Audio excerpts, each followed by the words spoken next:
The September 2022 GTA 6 leaks got everyone thinking that Rockstar's internal security has more holes than the plot of a Batman vs Superman, when an 18-year-old armed with nothing but an Amazon Fire Stick, a hotel television, and a phone sneaks into your multi-billion-dollar company's private messaging channel and leaks several hours of footage for the single most anticipated game of the 2020s, you know someone really messed up. But as you're about to see, this wasn't the first time some nosy people decided to violate Rockstar's privacy. In fact, I'm willing to bet the Red Dead Redemption 2 leaks that we got in 2015 were far more impressive than what we've seen so far in the GTA 6 pre-alpha footage. And if you have no idea what I'm talking about, it's because the RDR2 leaks are far less popular, and thus fewer people talk about them on social media. In today's video, I will try to fix that by explaining how a certain insider spilled RDR2's entire plot 3 years before the game's official release. Then, in the end, we'll compare the leaks for both Red Dead Redemption 2 as well as Grand Theft Auto 6, so you can decide for yourself which one exposes more relevant details on things like story, characters, and gameplay features. So sit back, grab a drink, and let's get started. The earliest hint that RDR2 was in development can be traced back to a LinkedIn profile. Not a meticulously executed hack by some outside group, or an accidental security breach even, but a simple profile page that was public for everyone to see. So, what made this popular LinkedIn profile so special? Well, first off, it was confirmed to be the CV of a senior graphics designer at Rockstar, and his name was Doran Feinstein. This is someone who'd worked on GTA 5 as well as Max Payne 3 in the past, as verified by the in-game credits. Second, and more importantly, his profile said that he was working on the next version of a famous IP. What could this mean? The year was 2013, and the earliest articles that I can find report this date back to October of that year, just 1 month after GTA 5's launch. So clearly, he wasn't working on GTA 6. Rockstar doesn't start development on sequels that fast. Max Payne 4 was also out of the picture given the last game's underwhelming sales performance, and the fact that Max Payne's story was pretty much considered to be over at that point in time. Bully 2 was certainly a possibility then, because that is also one of Rockstar's major IPs. Red Dead Redemption was another possibility, given that the original game was over 3 years old by then and had sold really well, so it would make sense for Rockstar to release a sequel for it. With options narrowed down to just 2 games, the leaks and rumors started flying all over the place. Rockstar fans rejoiced that they were about to get a sequel to either Bully or Red Dead Redemption, even though nobody knew for sure which one it was. However, all of that would change in the year 2015.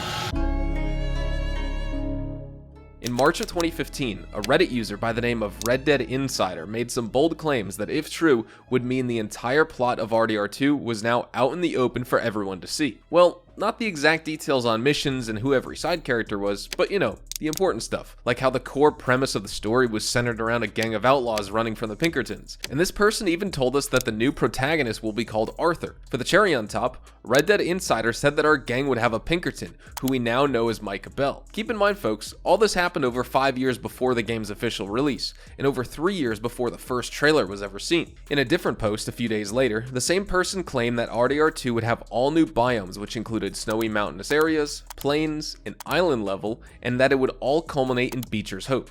In hindsight, we know all of this to now be true, but some other things this leaker said weren't quite so accurate. For instance, they mentioned that we would be leading a gang of outlaws. While Arthur is certainly one of the founding members of the Vanderlyn gang alongside John Marston, Dutch, and Hosea, and he also has a commanding position, he isn't the true leader of the gang. The leaker also said that we would be able to select which gang members we wanted to take with us on each mission, kind of like Mass Effect's party system. Again, this didn't turn out quite to be true, although it would have been pretty awesome if Rockstar went with such a format instead of the more scripted style they use. Maybe we'll get something similar in Red Dead Redemption 3. Fingers crossed here. The leaker also said that by mid-2014, development had progressed to around 30% completion. This is hard to quantify with games of this scale because things constantly get added and removed and shuffled around. For example, the whole choose your own party member feature that we talked about earlier might have been a part of the developmental build before a Rockstar executive decided to remove it in favor of a stronger focus on the story, for example. So how did some random person on Reddit know so much? Well, the account was deleted a while back,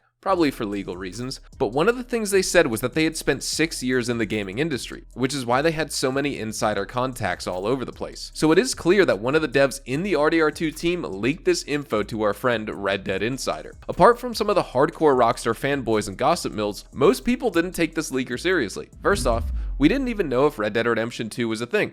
Wait, actually we did. 6 months after Red Dead Insider's leaks, a former Rockstar employee by the name of Danny Ross did an Ask Me Anything on Reddit in which someone asked him if he could drop a hint on the studio's next big project, and he replied, "Really? Dumbass, really? 2. Folks, take the initials from that. What did he say? That's right, RDR2, Red Dead Redemption 2. We finally had a confirmation, which lent a little bit of credence to Red Dead Insider's claims previously, which suddenly didn't seem quite as wild now that an actual Rockstar employee had all but confirmed the game was in development. Still, we didn't have any footage or photographic evidence. I mean, if only we had some way of confirming the things this leaker said about the map of RDR2, you know, like a leaked image that showed all the locations with the various states, water bodies, and terrain features. On the 13th of April 2016, a NeoGAF forum member by the name of Midian posted this image. It was the map of Red Dead Redemption 2's world, and if you pay attention here, you'll notice that it's pretty much exactly what we got in the final version, with a few tweaks here and there. New Bordeaux got renamed to Saint Denis, and the whole of New Austin section is missing, which means it was added in a later stage of the game's development, probably to tie everything together neatly with Red Dead Redemption 1. But you know what the biggest omission is in this leaked map? Tahiti.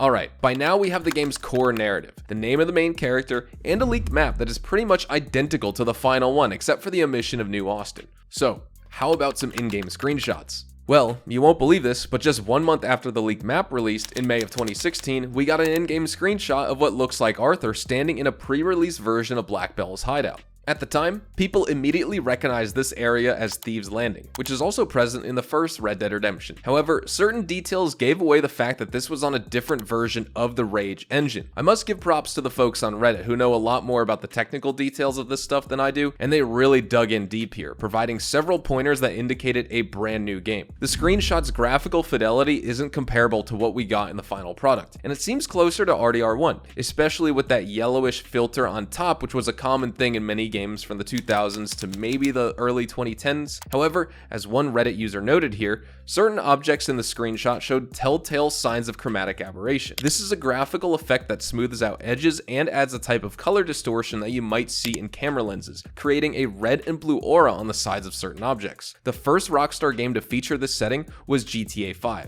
Another user noted that there was an asset mismatch between the objects in this screenshot and those found in the same location in RDR1. Plus, certain objects like bottles were too high detail compared to the ones in RDR1 as well. Signs were pointing to this being a screenshot from the new Red Dead Redemption, although many speculated that it could also be a remaster of Red Dead Redemption 1. The funniest thing about all this was that the screenshot was originally leaked by a Rockstar artist on a public website because he accidentally set the viewing permissions of this image to public rather than private.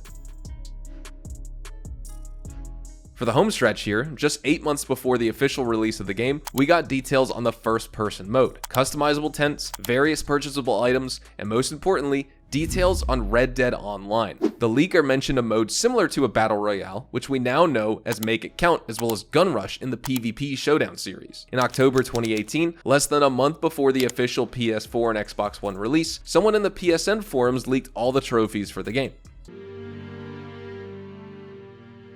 When the first gameplay trailer dropped in August of 2018, it was confirmed that our new protagonist would be Arthur Morgan, just like the insider had predicted, all the way back in 2015.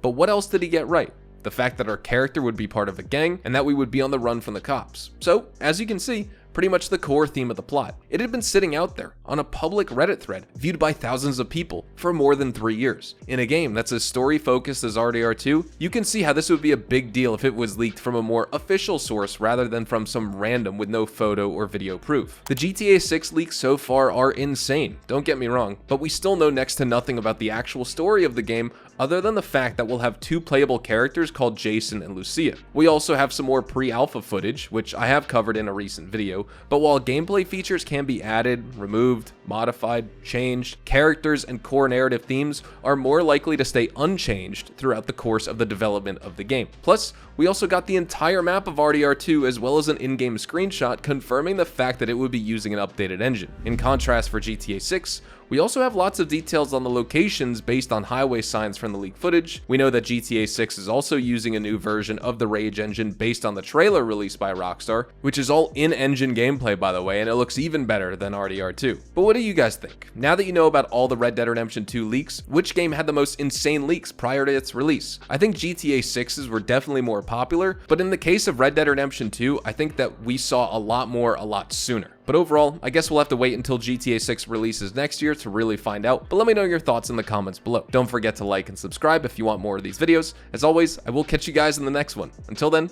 adios amigos.